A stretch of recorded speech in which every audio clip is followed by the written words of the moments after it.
বড় লোকের হয় শপিং, মধ্যবিত্তের হয় মার্কেটিং, আর আমি হলাম পিওর গরিব, আমার হয় কেনাকাটা আর সেটিং। তাই পুজো আসছে নাকি, কেনাকাটা রয়েছে বাকি।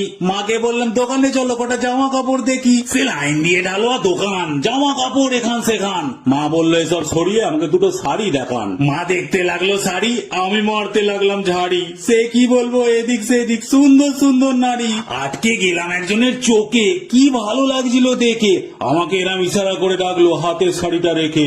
আমি হালকা পেয়ে ভয় কাছে গেলাম, দেখি কি কয়।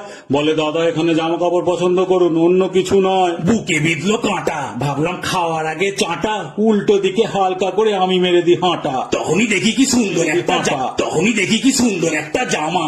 হেভি লাগছে মামা, বললাম এ ভাই জামাটা আস্তে করে নামা। জামাটা হাতে ধরে মাকে ডাক দিলাম জোরে, বললাম দেখো না মা জামাটা একটু দরদাম করে। মা বললো জামাটা তো চাই। কত দাম বলছো ভাই?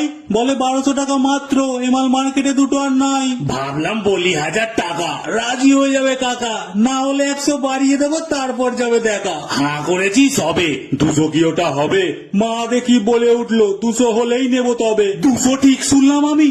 এটা কি বললে তুমি? সোজা আকাশের দিকে তাকিয়ে তারা গুনতে লাগলাম আমি পাচ্ছি ভয়। দোকানদার কি কয়, বলে 400 টাকা দিল অন্তত, 200 টাকায় কি হয়? মা 300 টাকা দিল, বললো জামা দেবে কি বলো? হ্যাঁ বাবু, নালে অনেক দোকান আছে, অন্য কোথাও চলো। 300তেই হলো ডিল, হাতে ধরিয়ে দিল বিল।